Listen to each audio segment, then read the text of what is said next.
राधे राधे दोस्तों, आपका फिर से स्वागत है मेरे YouTube चैनल राधे श्याम में। आज हम आपको एक नया अध्याय, एक नया पुराण सुनाएंगे जिसका नाम है सुख सागर। वो सुनाने से पहले मेरी आप सबसे विनती है कि आप मेरे चैनल को लाइक, सब्सक्राइब और शेयर करना ना भूलें, ताकि हम आपके लिए अच्छी अच्छी पुराणे ला सके। राधे राधे।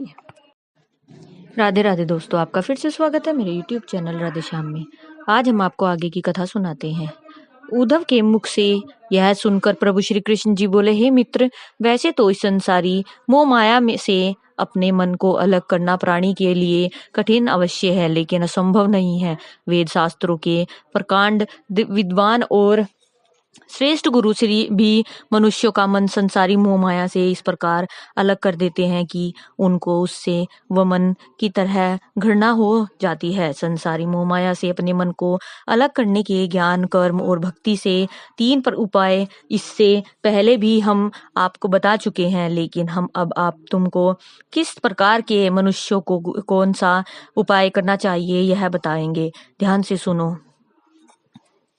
सर्वसाधारण मनुष्यों का कर्तव्य है कि उन्हें नरक और जन्म मरण के असहनीय दुखों से मुक्ति प्राप्त करने के लिए किसी श्रेष्ठ विद्वान पुरुष को गुरु धारण कर उससे ज्ञान सीखना चाहिए और अपने अपने वर्णाश्रम के जो भी धर्म हो उसी के अनुसार कर्तव्य करते हुए सदैव शुभ कार्य करते रहना चाहिए, क्योंकि भक्ति और ज्ञान की पहली सीढ़ी शुभ कर्म है। अतः जब तक गृहस्थ को मेरे जब भजन में जरा भी प्रीति ना हो तब तक संसारी मोह माया के लिप्त हो रहकर भी सदैव शुभ कर्मों में लगे रहना चाहिए। और जब मेरी लीला कथा श्रवण से ज्ञान उत्पन्न हो जाए तब माया से अपना मन धीरे धीरे हटाकर मेरी भक्ति आरंभ कर मेरे देनी चाहिए। इसके बाद 8 पहर मेरे ध्यान में मग्न रहकर मुक्ति और रिद्धि सिद्धि की भी इच्छा नहीं करनी चाहिए। हे उद्धव, प्राणी को कभी भी यह नहीं सोचना चाहिए कि मैं अभी तो जवान हूँ, जब वृद्ध होऊंगा तब शुभ कर्म और प्रभु की भक्ति कर लूंगा, क्योंकि इस शरीर का पता नहीं कब नष्ट हो जाए। अतः मनुष्य को युवावस्था में ही नहीं बल्कि गुरु से शिक्षा लेकर बाल्यावस्था में भी शुभ कर्म और मेरी ओर मन लगाकर सदैव अशुभ कर्मों से बचे रहना चाहिए। जो प्राणी मनुष्य शरीर पाने के बाद भी भवसागर से तरने का उपाय नहीं सोचते, उनको इस संसार में जीवन लेना वृथा बेकार है। वे अमूल्य रत्न पाकर भी आजीवन दरिद्र रहते हैं। मनुष्य शरीर पाकर प्राणी को सदैव शुभ कर्मों में मग्न रहकर सच्चे मन से मेरी भक्ति करनी चाहिए, क्योंकि मेरी भक्ति के बिना मुक्ति मिलना कठिन ही नहीं बल्कि असंभव है। प्रभु श्री कृष्ण जी बोले, हे उद्धव, जो भी प्राणी भक्ति, ज्ञान और शुभ कर्मों को छोड़कर अपना चित्त अशुभ कर्मों की ओर लगाते हैं, वे नरक में जाकर 84 लाख योनियों में जन्म धारण करते हैं, सदैव अवागमन के चक्र में फंसे रहते हैं। अतः मनुष्य तन पाकर भी जो परमेश्वर का भजन नहीं करते, उन जैसा अभागा व मूर्ख प्राणी किसी को भी नहीं समझना चाहिए। प्रभु श्री कृष्ण जी के मुख से इतनी कथा सुनकर उद्धव जी बोले, हे श्याम सुंदर, आप मुझे शुभ कर्मों के व्यवहार को विस्तार से सुनाने की कृपया करें। उद्धव जी के मुख से यह सब सुनकर प्रभु श्री कृष्ण जी बोले, हे उद्धव, शुभ कर्मों में सर्वप्रथम नियम व आचार का पालन अवश्य करना चाहिए, क्योंकि नियम व आचार धनवान और कंगाल दोनों अच्छी तरह निभा सकते हैं। हे उद्धव, नियम व आचार का पालन करने वाला मनुष्य अवश्य ज्ञानी होकर मुक्त हो जाता है।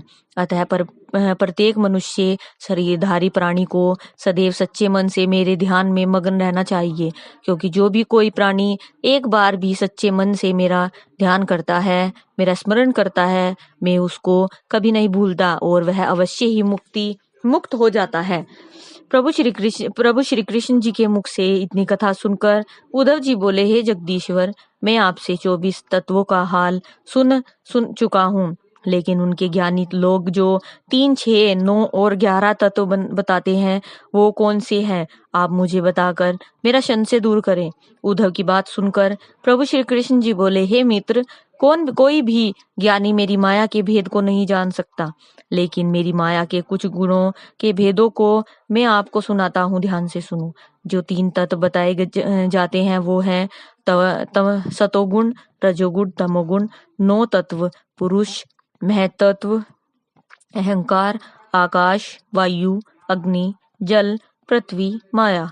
11वां तत्व है आंख, कान, त्वचा, जीवा, नाक, हाथ, पांव, लिंग, गुदा, वाक और 11वां मन समझना चाहिए। हे मित्र, त्वचा से शरीर को गर्मी, ठंडक, कोमलता और कैड़ापन का विचार, आंखों से देखना, नाक से सूंघना, कान से सुनना, जीभ से खट्टे मीठे का स्वाद चखना, हाथ से शुभाशुभ कर्म करना, पैर से चलना, लिंग से मूत्र त्याग और मैथुन करना, गुदा से मल त्यागना, वाक से बोलना और मन से सुख दुखों का अनुभव करना। इस तरह 10 इंद्रियां, मन, अहंकार और महत्व से जगत की उत्पत्ति होती है। हे उद्धव, जो 6 तत्व बताए हैं उसमें पृथ्वी, जल, आकाश, वायु और अग्नि, ये भूतातत्व तथा छठा परमात्मा पुरुष समझना चाहिए। ये समस्त तत्वों के अलग अलग भेद आपको बता दिए हैं, लेकिन मनुष्य जब तक मेरी माया के चक्कर में फंसा रहता है तब तक मुझे नहीं पहचान सकता।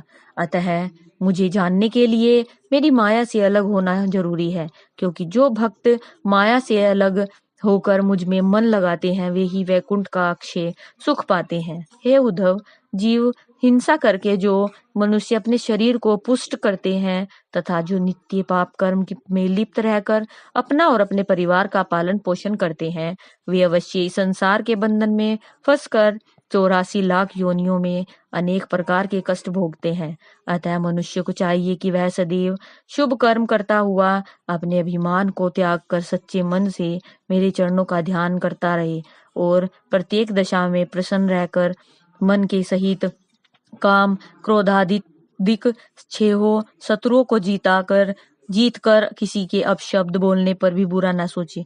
मूर्ख और ज्ञानी में सबसे बड़ा अंतर इसी बात का है कि मूर्ख उपकार करने पर वाले पर भी केंद्रित होकर अहित करते हैं और ज्ञानी जन अपराध करने वाले पर भी दयालु होकर सदैव उनका हित सोचते रहते हैं। प्रभु श्री कृष्ण जी बोले, हे उद्धव, मैं अब आपको आदि पुरुष और माया का हाल सुनाता हूँ, ध्यान से सुनो। आज की कथा हम यहीं समाप्त करते हैं, आगे की कथा हम आपको कल सुनाएंगे। राधे राधे, राधे राधे, राधे राधे। जय श्री कृष्ण, जय श्री कृष्ण, जय श्री कृष्ण। अगर आपको मेरी वीडियो अच्छी लगी तो बेल आइकन दबाना ना भूलें, ताकि आपको मेरे आने वाली वीडियोस का नोटिफिकेशन मिलता रहे। धन्यवाद। ओम नमः शिवाय।